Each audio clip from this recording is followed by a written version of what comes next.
So I have a wonderful quip, a piece of art on a wall. It says, just because I am wandering, it doesn't mean I'm lost. What if you get halfway through the quarter and you realize there's no way we're going to hit this rock? Do you change the rock or what do you do? You don't change the rock. You have a hard conversation about why you're not going to hit it. The rock expectation of 80% isn't because I'm only striving to get 80% of my rocks done on a quarterly basis. It's to account for the reality that the environment is dynamic. I often speak of EOS and the accountability chart and the definition of the function and the roles and responsibilities that each person is responsible for as being crystal clear. That clarifying effect is an act of compassion. Of course, moving so fast, very powerful, but practically speaking, how are you seeing them actually use AI? I see AI accelerating our ability to do quality work, but the quality work is still so dependent upon human discernment and thinking and deliberation. Unfortunately, I see teams relying upon the crappy use of AI as opposed to the accelerating use of AI. If somebody's not prepared to lean into the internal work, in my estimation, they're never going to be prepared for the external growth that's going to happen in a company.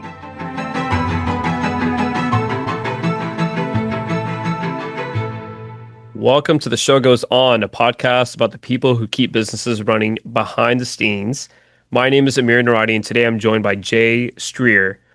Jay is a seasoned entrepreneur, leadership coach, and EOS implementer who helps organizations gain clarity, alignment, and traction through the Entrepreneurial Operating System, or EOS.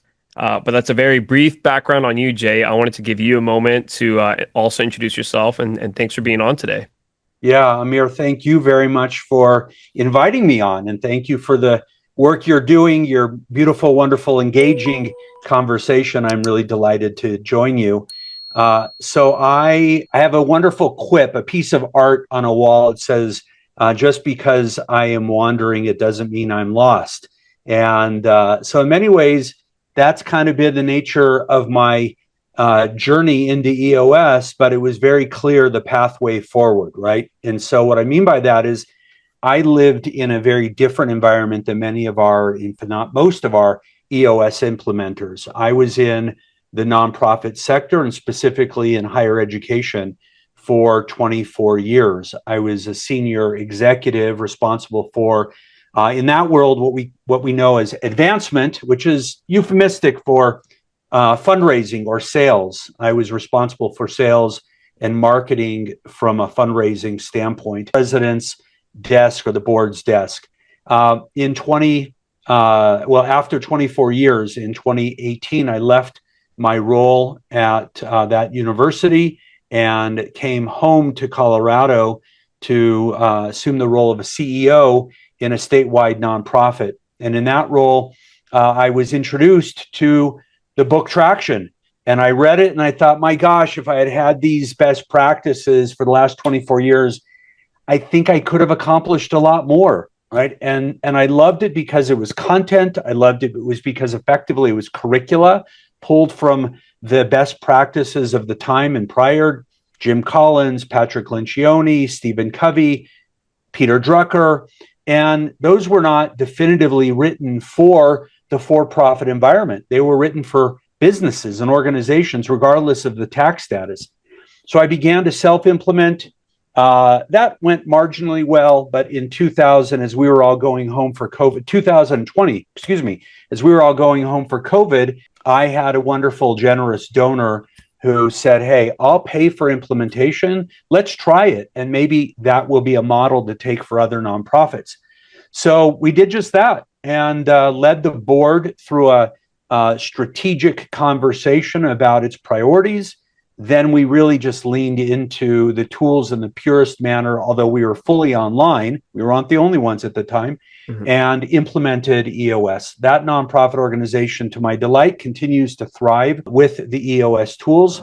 I left in 2023, as I like to say, to regain my smile.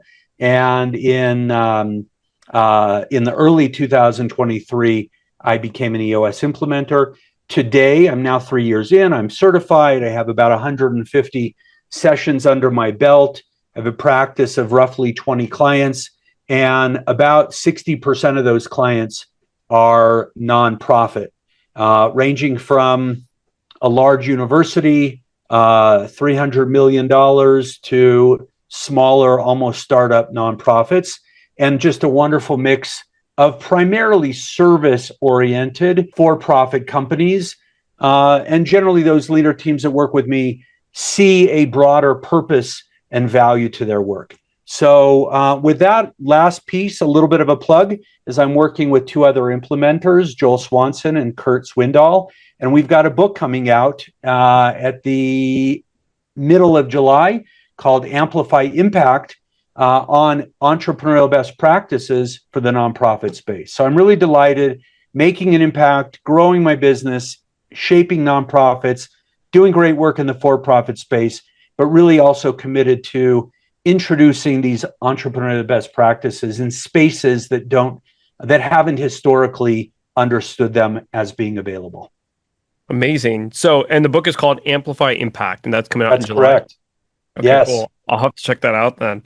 I want to get into how nonprofits can really leverage EOS, but first, before we even get into that, how did you get into the nonprofit sector in the first place? How did that? Well, in the early 90s, I endeavored and dreamt of myself as being a land developer. And unfortunately, in 1990, 91, 92, Denver was dark, dank, and depressed, and nobody had two pennies to rub together. And I actually dreamt of the area around lower downtown. These were all old, wonderful warehouses that in many ways they had been ice storage warehouses near the railroad tracks. And I thought, man, those could be converted into all sorts of amazing things. Mm-hmm. Unfortunately, I was a little ahead of my time. And so I also was an English literature major in college. I loved teaching. And so, the development world was probably not for me, given the realities of the time. And so I began teaching. Long story short, I thought, you know what? I wonder if there's a combination here where I can go and get an MBA in nonprofit management. And I also come from a strong faith community. I wanted to serve my Jewish community as well. So I actually became an ordained rabbi. And while I served in a congregation for a year, I've spent the majority of my time, I like to think, as bringing the entrepreneurial spirit into the nonprofit environment. I love that. And I've been on the board of a couple of nonprofits, and it has definitely struck me from time to time, like, wow, they probably really could have used EOS. So how did you introduce EOS to a lot of nonprofits that you work with now? How do they go about that? Well, a lot of it's my story, right? The story of at the university, we went through 5 strategic planning cycles. And in a typical, or at least normative, strategic planning process, the leadership team, whomever is determined as being important, invested voices, often spend a lot of time talking about what they see as the strategic issues. They read a lot. We used to read all sorts of books and study. And what ends up happening is you invest an enormous amount of time and energy to produce a written document that more often than not sits on a shelf or sits in a file. And I don't bring a critique of that process, but that process is generally devoid of a focus then on execution. And so I knew as a CEO, I didn't want to go through that normative process, what I like to affectionately call a concretizing process that puts things on paper, but doesn't bake in the iterative dynamics that we need in our business environment, right? Mm-hmm. The realities of today are very different than they were 4 years ago, and vastly different than they were coming out of COVID or as a result of COVID. So I knew there needed to be something different. COVID had an accelerating effect. I now can stand. I'm in a very unique position relative to my EOS implementation because I've sat in the CEO seat. I was a self-implementer. I then implemented with an EOS implementer. And now I'm a implementer who has had those experiences. And I can say definitively that concretizing approach is not applicable. There may be good processes, so I don't want to critique that. I just think this is a better approach where we can validate strategic plans if they've been written, or we can accelerate the process through a normative EOS process of focus day, vision building day 1 and 2. Define the strategic plan on 1 page, 5 questions. Define the business plan on 1 page, 3 questions. And now focus on excellent execution and iteration that the environment needs. And so how do nonprofits come? They learn of my story. I tell my story. I'm not the only one that does this. There are about 70 or so EOS implementers for whom nonprofits are at least part of their practice, and many, many more who've done EOS for their churches, faith communities, etc.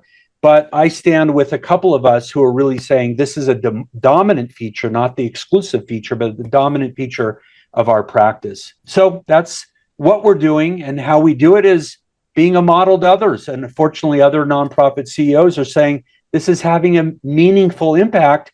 Hey, colleague, think about this.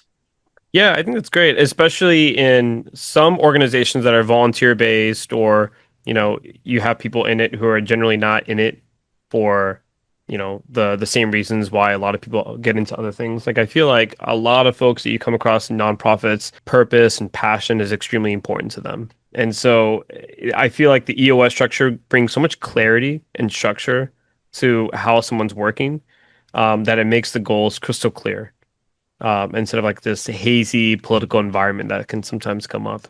You're totally right. I mean, in many ways, not in many ways, I often speak of EOS and the accountability chart and the definition of the function and the roles and responsibilities that each person is responsible for as being crystal clear. That clarifying effect is an act of compassion.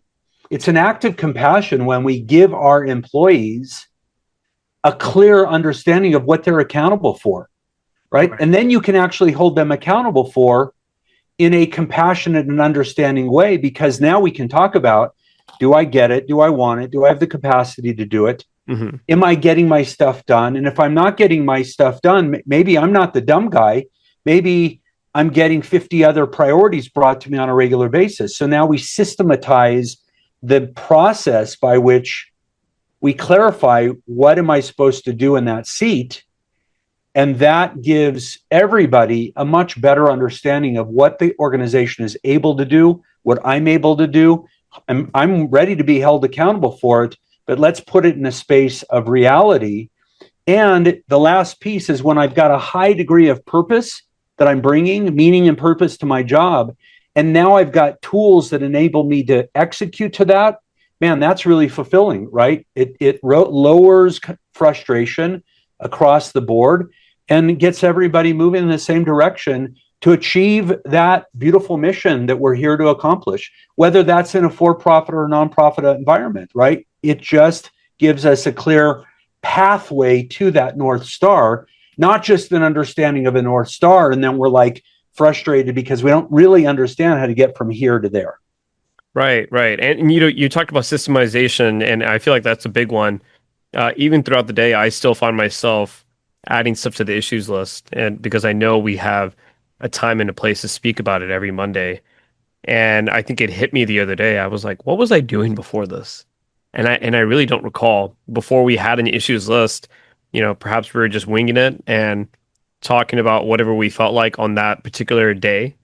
But now that we know there's an issues list, you can go through it before your L10 starts. You can prioritize the issues. You can prioritize the rocks that come before that too, because, a lot of issues get solved whenever you knock off the rocks too. And so I think that's one of the things that we always think about whenever we first read Traction is, oh, wow, this is very practical. This could actually work. Yeah, right. Exactly to your point. More often than not, companies, organizations, their prioritization is basically spaghetti on a wall. Hmm. right? And a lot of that's really good stuff. It's very appetizing. It's tasty, right? It's going to help us grow, but it's a lot better if we compartmentalize and we say, okay, we're going to have an appetizer, we're going to have a salad, and then we're going to have the pasta dish, and we're going to have a few accompaniments, and we're going to have a dessert. Now I can think about the thread through that meal, right? In a very simple analogy, right? As opposed to what the alternative it is. You know, a lot of people talk about firefighting.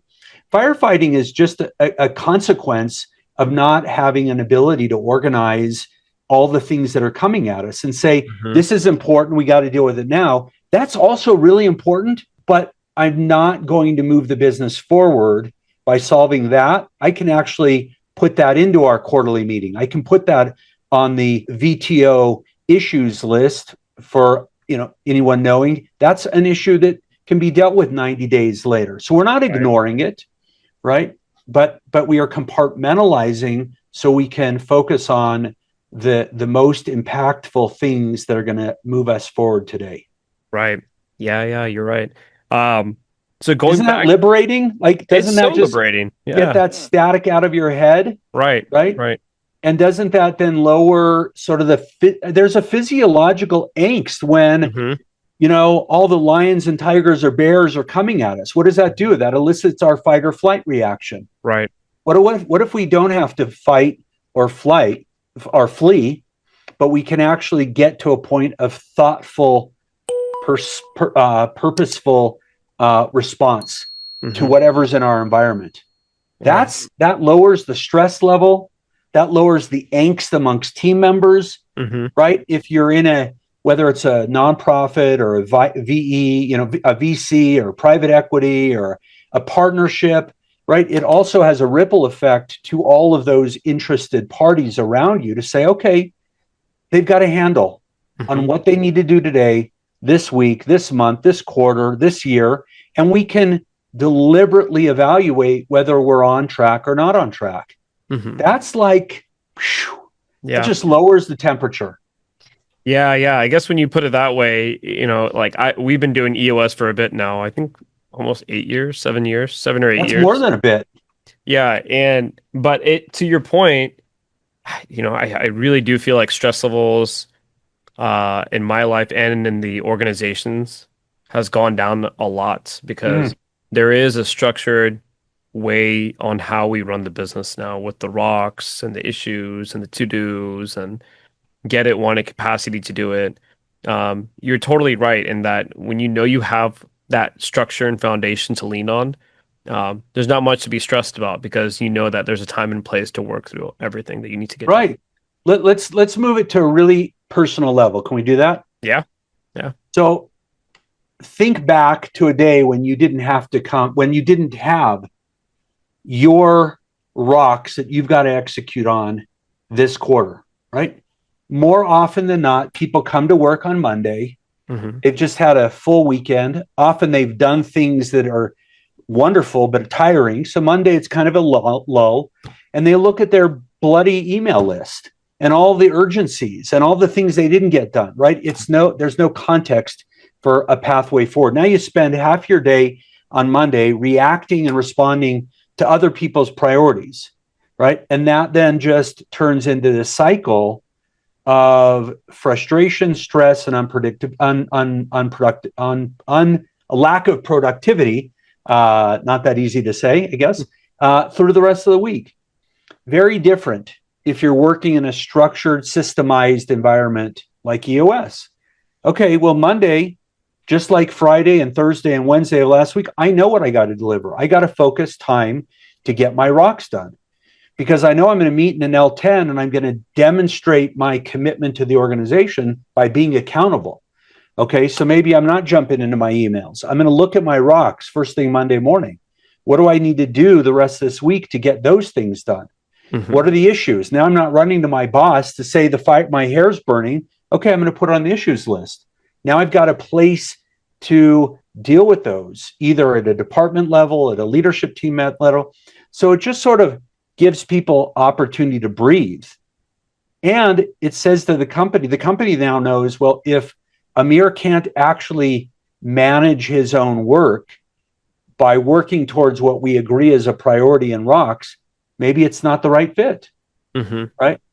So it gives that interesting lens for both people to ultimately drive a higher quality of experience as an individual and a higher quality of output for an organization. Let me ask you a question. What if you get halfway through the quarter and you realize there's no way we're going to hit this rock? Do you change the rock, or what do you do? You don't change the rock. You have a hard conversation about why you're not going to hit it. Mhm. There may be lots of reasons, right? Maybe I've got a rock and I'm not going to hit it because my boss has brought me three other priorities that were unanticipated. And hopefully we've had a thoughtful conversation about whether these things dislodge that rock, right? Those things happen.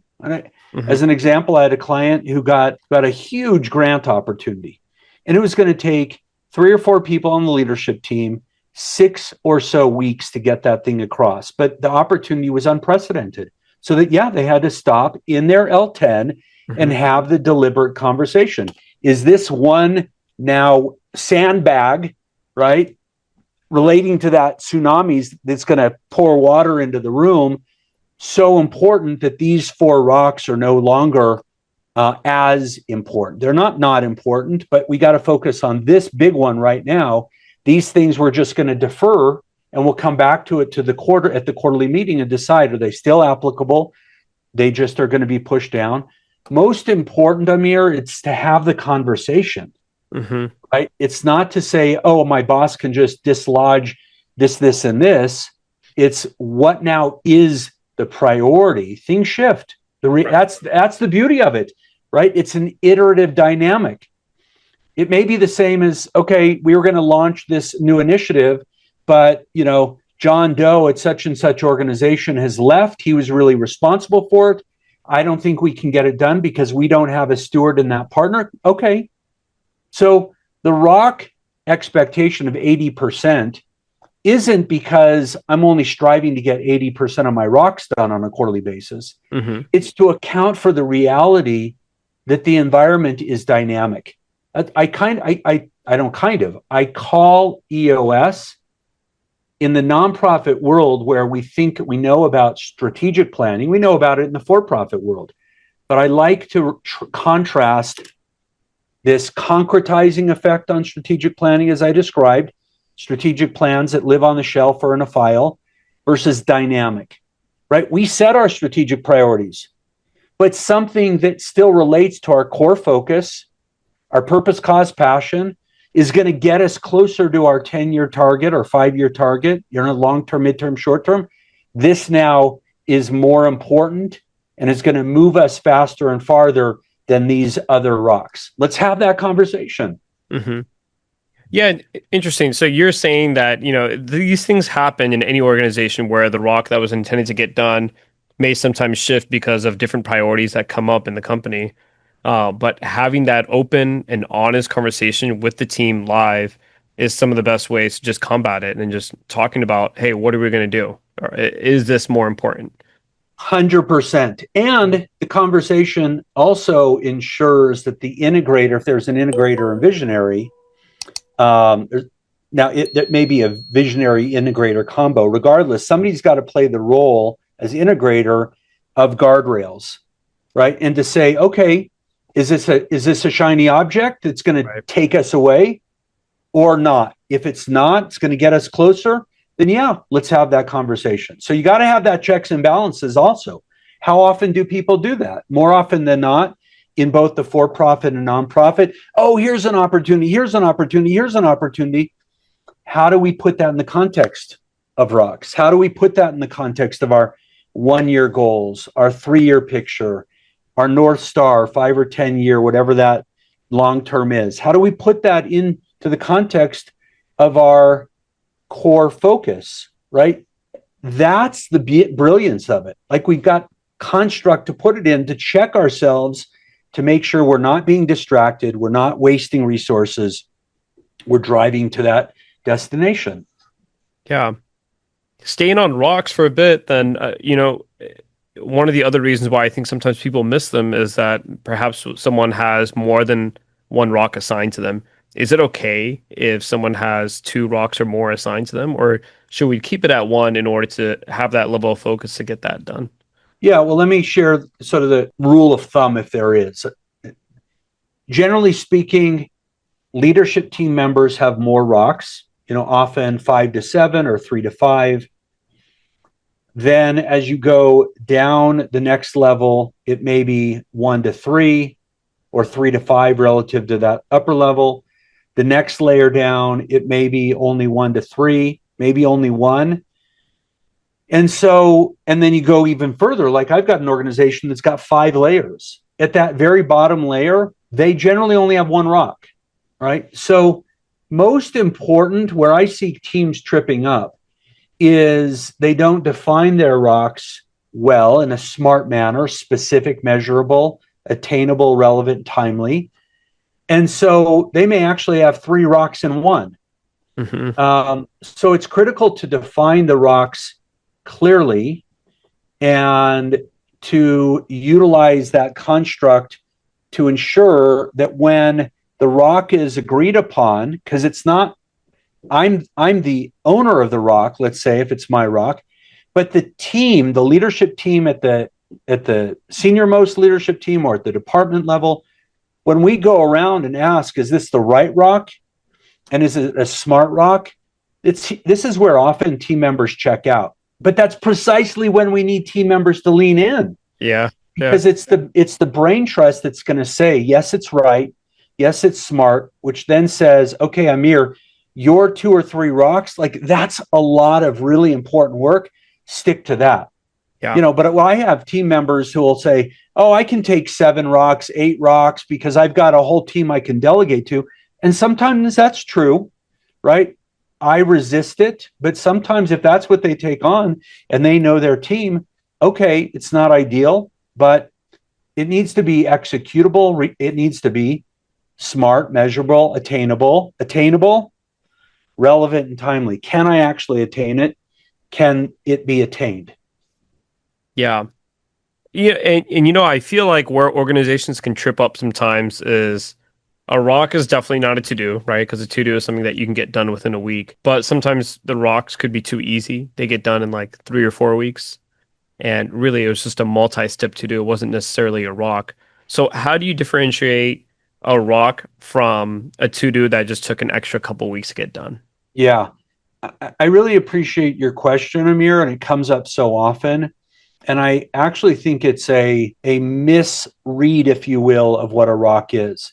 And not that it's a great question. Most people think about the rock as it relates to the makeup of the work. Well, is this work more than 7 days, which would be a to-do, as you said?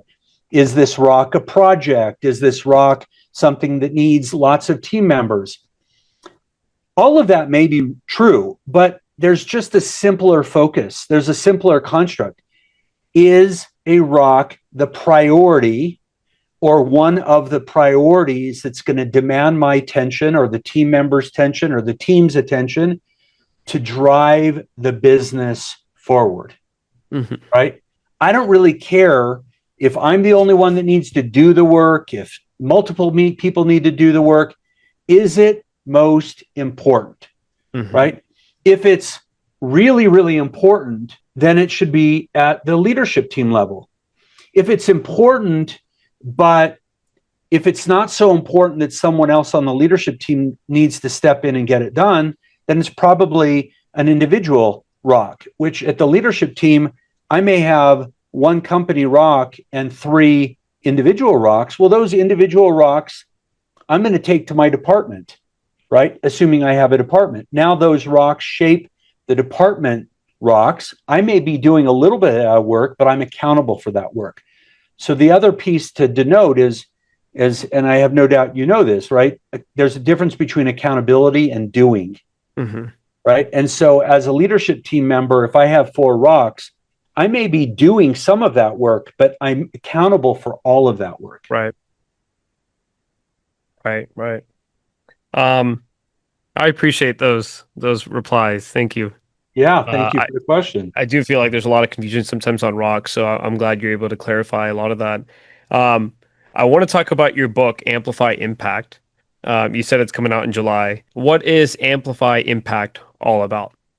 Yeah, Amplify Impact is very simply about the applicability of entrepreneurial best practices in the nonprofit space to amplify, to increase the impact of the work of nonprofits. Like the work of nonprofits are it's just holy work, whether it's a faith-based organization or not. What is it? Let's just dissect for a moment what a nonprofit is. A nonprofit at its core is a moral and contractual obligation between the federal government, the organization, and the donor to collectively, in their respective ways, get important work done that advances the mission that is tied to the purpose of our country, right? Education, social welfare, et cetera, all factored into the 501c3 tax code. More detailed than that, but that's sufficient enough, right? And it says, you 501c3, we're going to effectively subsidize your budget by 30% because everybody who gives you $1, we're going to contribute effectively 30% through the form of a tax deduction for those individuals, right? So now we've got this partnership. Now, if we can strengthen the work of those organizations, that's amplifying that impact, okay? So back to the book, what we did is we spoke with, we have thus far and continuing to, spoken with about 40 CEOs in qualitative interviews to really gird the book in the hypothesis that is the following. Most nonprofit organizations and leaders are dealing with symptoms. What are those symptoms? Competing priorities, unclear roles and responsibilities, not enough data, and I would say not enough data that evidences the right activity that people should be doing in the organization, right? There are about 10 of those. There are 10 of those that we ask nonprofit leaders about the severity of those pain points and the frequency of those pain points. And then we dig deeper into each of those areas that they've identified as being significant or impeding, significant to a point that it's actually impeding their ability to execute. And then we ask them questions that really focus on vision deficiency, execution deficiency, or their diagnostic ineffectiveness, which is really their ability to identify root cause issues and solve those problems, okay? So with all that being said, that hypothesis is proved out. Organizations are evidencing that they understand vision, whether it's communicated and clearly understood by board, staff, employee, donors, that's where it starts breaking down. And that's where it breaks down with execution and diagnostic. Okay, you may have a clearly articulated vision, and you may even have a strategic plan. But if it's the decision-making hierarchy isn't in place and a donor walks in and says, I've got $1 million for program X, but actually it's a shiny object, can you say, no, it's not consistent with our core focus? And then the book really dives into a multitude of entrepreneurial best practices, including the EOS construct as applied in the nonprofit environment, to help nonprofit leaders read traction, read Amplify Impact, and begin to apply these best practices in their environment. That's the power of the book, is bringing these practices based on a multitude of data points through these interviews, and more so organizations that are just breaking through that ceiling because they're using these tools. Mm-hmm. Would you say that EOS is modified for nonprofits in any way, or is it the exact same thing? It is. So I'm not hedging my answer. The answer is very simply no. It is applied in the same way as any other company, any of my for-profit companies. Mm-hmm. Okay. The hedging is not a hedge. It is just a clarification. Sometimes there's language modification. For example, I don't talk about sales necessarily in a nonprofit. I talk about development or recruitment if they've got students, as an example. We've got a board of directors, right? So how do we fold a board in? Most boards should focus on strategy, governance, and fiduciary. There are some boards that have management responsibility. That tends to be in volunteer boards, where in churches and synagogues, in small organizations, you've got a volunteer that is really doing some day-to-day operational work. Well, how do you navigate that? How do you build in a method to gain clarity around strategic priorities from a board that honors their role, but then makes space for the leadership team to execute? So the process I take my clients, and I know I can speak on behalf of my co-authors, Joel Swanson and Kurt Swindoll. We take our clients through the EOS process in a pure manner, and layered onto that is just simply, where does the board fit?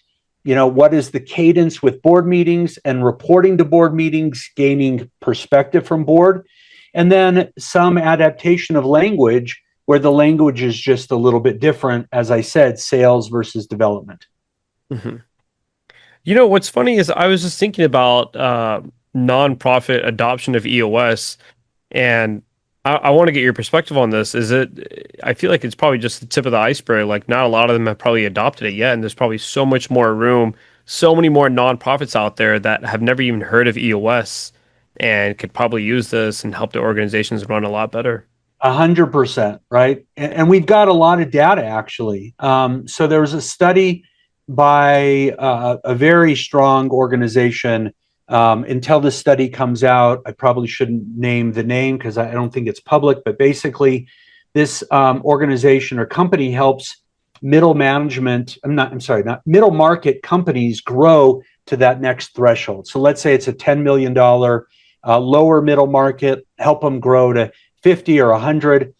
They, unbeknownst to EOS, they did a study on over a 15-year period of time on all of the different systems that help organizations break through the ceiling. And their study proved and measured that EOS with an implementer accelerates growth 35% more than any other system, and really no other system is effective. And the tail of that growth is 18% longer. Okay. Wow. Interestingly, forgetting about all the particulars of the study, looking forward to it being released, nonprofits made up roughly 5% of all of the companies that they interviewed, right? So we've got the data, and I've got a ton of anecdotal evidence that it works. Okay, so to your point, yeah, it's kind of blue ocean, right? Yeah. And here's what I love about it, Aamir. I love working with for-profit companies. Mm-hmm. I have them in a variety of environments, and some of them have boards, and some of them are partnerships, etc. And so EOS speaks to those ownership constructs. But here's the biggest difference. In a nonprofit environment, more often than not, the leadership team does not have the vocabulary of these best practices. They just don't. And so from a leadership development standpoint, I see so much more growth in my nonprofit leaders who really lean into these tools, because it really becomes almost like an MBA-esque course. It becomes a graduate degree course on how to run a business. Mm-hmm. And so it's amazing. It's just amazing the transformation that these tools make on the organizations, on their communities. That's amplifying impact, and on the professional capabilities of the professionals in the nonprofit. And that's going to stick with them and stick with the industry well beyond EOS implementation. That's where it's mind-boggling. And yes, tremendous opportunity. Yeah. So when an entrepreneur decides, okay, I love EOS, perhaps I've been running it for a while, and now I want to go with an implementer, where should they start? How should they land on the right implementer, someone that works for them and their business and the way they do things? Are they looking for more of a personality fit? Is it more just structure, experience? How do they even get started? So, great question, because there are lots of companies that are self-implementing, Mhm. and lots of individuals, leaders read the book Traction, and you can get far along with it. And there are lots of resources through EOS Worldwide that help organizations and companies self-implement. At a certain point, an implementer just accelerates that process, right? I only got so far for 2 years self-implementing, and I made so much more progress in just a very short period of time with an implementer. Okay, so where do you start? Number one, EOS Worldwide. There's a tab, look up implementers in your area, look for industry fit, vocabulary. Now, we are agnostic as to the organizations we work. And that's important to understand. Like, there's real value in me walking into an organization or a company that I don't really know the industry, because I can see it and I can hear the conversation with very objective eyes. That being said, like nonprofit, I know the vocabulary. I understand the dynamic. I have an expertise.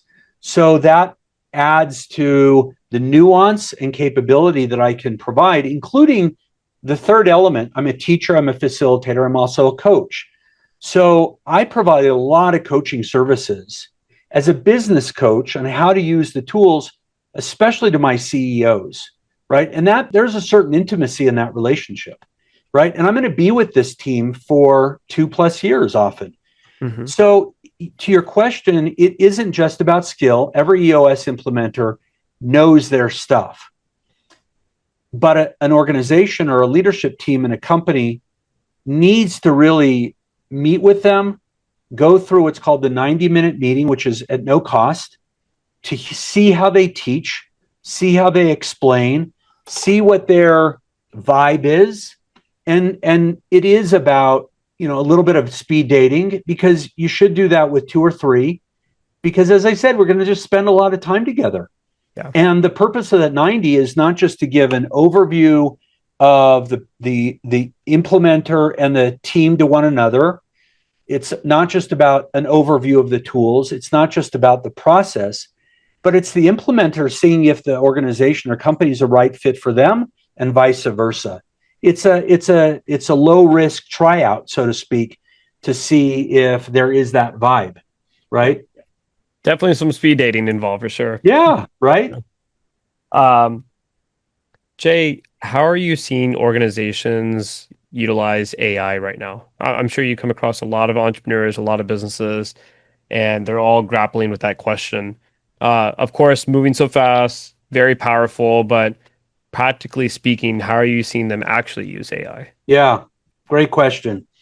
And interestingly, I'm seeing it from 3 different perspectives. I'm a solo entrepreneur, and I have leaned in big time to AI. I've now got a whole team. I also have a real life, wonderful EA marketing manager, but AI just amplifies what we're able to do. Mhm. And I also have a son who is an AI engineer in a civil engineering company. So, Cool. Okay. right. And then, of course, working with, over the last 2 years, really 2.5 years since the introduction, 3 years since the introduction of Chat GPT. Early on, I saw companies thinking, okay, are we going to downsize? We're going to get rid of this position and blah, blah, blah. And it's not that. What I do see is increased efficiency, a more efficiency in more rudimentary tasks, and an elevation of teams' ability to discern, in the problem-solving methodology, but sort of the mundane tasks, the time-intensive analysis, right? I see AI accelerating our ability to do quality work, but the quality work is still so dependent upon human discernment and thinking and deliberation. And so I do think if I go back to amplify, I do think it has that amplifying effect on work when done of quality. But I also see plenty of crappy work because they just think AI is going to spit it out. Mhm. I see a lot of risk. right? I see people that are jumping into it, companies and organizations where you got 30 people and everybody's using their own chat, Perplexity, or Claude account, right? That brings in all sorts of vulnerability. I see things that where just people are let's just take core values, right? They take the core values that we have to go through a discerning exercise to develop in EOS, and then they put it into chat, and it could be any company anywhere, in anywhere United States, as opposed to really building a writing tool that reflects the company, reflects the individuals, and using it to assemble the words that convey what I intend it to convey, and then doing the hard editing, right? Those are two very different approaches. Unfortunately, I see both. I shouldn't say unfortunately, I do see both, but unfortunately, I see teams relying upon the crappy use of AI as opposed to the accelerating use of AI. Yeah. Yeah, like any tool, right? It's all about how you leverage it, how you best use it. Um, I totally agree with you that if, the subscriptions all over the place and people are using a little bit of this, a little bit of that, you're not able to all get behind one piece of software that you can rally behind. Because, Right. just in our organization, for instance, I noticed that someone was paying for it on their own, or they didn't have like the upgraded tier that allowed you to search a little bit more. So at a certain point, they would just stop throughout the day and stop using it because they just didn't have additional tier. So I hear that and I'm like, well, hey, we can put that on the company, right? And so I feel like everyone's got to have a really solid AI strategy. Some of it's just basic admin, right? Making sure that everyone's on a level playing field, using the same one, using a company subscription so that you can fully utilize it and leverage it the right way. Yeah. And creating company-wide byproduct, right? So let's just talk about voice. The way you write and the way that I write may be vastly different. So where AI is just so incredibly powerful is you can train it to have a company voice, right? And then people Really? can tap into projects and tools where maybe Jay still has his, fingerprint, but it's still coming from the body of knowledge Hmm. that is reflective of the company's knowledge base, tone, ICP orientation, whatever that is, right? Hmm. So that really has an accelerating effect and a unifying effect. Yeah. It Yeah. doesn't build automatons, Yeah. right? But it does create a orchestration that the tool enables us to achieve. Yeah, for sure. Are you using a lot of Claude right now? I'm using a ton of Claude. I find that I'm a bit of the dumb guy when it comes to usability. I'm extremely high curiosity. In a Colby construct, I'm an 8 high fact finder. I'm a Okay. 2 as it relates to follow through. So I don't build systems, right? I can. It just takes a lot of energy. I'm a 7 quick start. So I find the user interface and the sort of the methodology of Claude to really work well for me, given that high fact finder and high quick start. As a note, I do have an ongoing project that's still within Perplexity, and I don't dismiss Perplexity. It's just I find Claude being more aligned with how I think, and that iterative dynamic. Perplexity, I've kind of shelved for about 5 months. And so, with all of these things, you build a body of data, and now you're like, well, that's no longer applicable because I've got a whole new world here, right? Right. So, Claude is working well for me, but I still am subscribing to Perplexity and to Chat because I've got a lot of stuff, and I go to each of those for different purposes. Yeah. Yeah, no, it makes sense. Um, so before we wrap, I want to ask you some rapid fire questions. Is that okay? Yeah, please. All right, let's go into your favorite book. Ooh, uh, probably from left field, Man in the Sea. Man in the Uh, Sea. yeah. Haven't heard of that one. What's that one about? Or Jonathan Livingston Seagull. Okay. Oh my God, Man on the Sea. I'm like, you caught me off guard as an English lit major. Oh Oh, my that's God. right. Yeah. Sorry. It's a classic, and I'm not thinking of the author. He lived in Key West, Florida. It was about an old sailor who was fighting a big fish. There are all sorts of analogies to it. Uh-huh. And he came back, and the fish had already been eaten by the sharks surrounding him. I'm embarrassed to say I can't think of the darn title or author. Shame on me. I just looked it up. You want me to tell you? Please. Ernest Hemingway. Yeah, Hemingway, dumb guy. Yes. That's cool. I'll need to check this one out. Exploring the themes of courage, defeat, and personal triumph. Yes. Powerful, beautiful book. Yeah, yeah. I've seen this before. I've heard of it, of course. Like this is a classic, but I've never read it, actually. It's not The Man in the Sea. It's The Old Man in the Sea. The Old Man and the Sea. Yes. The Old Man and the Sea. Yeah. Exactly. Got it. Yeah. We should redo that. What's my favorite book? The Old Man in the Sea by Ernest Hemingway. It captures courage, perseverance, defeat. It's about human growth and the challenges therein. That's why these are rapid fire questions, because it's like what comes to mind first. Yeah. Your favorite city to travel to? Oh my gosh.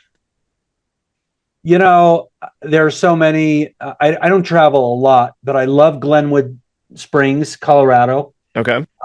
There's a historic hot springs, and for me, there are a lot of ghosts. My great grandmother used to take my grandmother there. My father, as legend has it, learned to swim in the historic hot springs pool as a kid. I got into a lot of trouble in and out of the pool. And it's a sanctuary to me. That would be one, but I always have to put Jerusalem in as well. I mean, it's a convergence of the three great monotheistic traditions. There is modern and ancient life being, lived. There are lots of other cities like that, but those would be the two for me. Nice. Cool. And favorite TV show? I admit I'm not a big TV watcher, but I'll give you two that I really love, and I just actually watched 3 episodes last night of The Bear. Okay. I just think The Bear is beautiful human development, Mm-hmm. and I hadn't watched it in a while. I'm in the middle of season 4, and all of the characters' growth kind of culminated in this beautiful wedding scene, Mm-hmm. and was contrasted against one of the most painful episodes of TV I think ever produced, and that was the Thanksgiving dinner scene, maybe in season 2. So I love The Bear, but I'm going to throw another one out for you. My wife and I love Fallout. Fallout. Fallout is a TV show based on a video game. Okay. It is dystopia. It is fantasy. It is rooted in real world realities, but you're not quite sure. The scenery is kind of 50s-esque. Uh-huh. Very violent, but it's almost cartoon-esque as these very violent scenes are unfolding. Classic 50s love tunes are being played by Johnny Cash. It's surreal. It's wacky. And it has some of the most brilliant character development of any show I've ever watched. Really? Which you're getting a theme. Like, I want to see character people development transform in this. That's what I want to be part of. Personal courage, triumph, development. I'm Humility, sensing a theme across all three. Reflection, right? We got to grow. That's what this is about. And that's what EOS is about. Yeah. And frankly, that's what EOS implementation with me is about. Yeah. If somebody's not prepared to lean into the internal work, in my estimation, they're never going to be prepared for the external growth that's going to happen in a company. Yeah. Yeah, absolutely. I mean, it's just, I think that's what life is all about, right? Continuous growth, one foot in front of the other. That's exactly right. Yeah.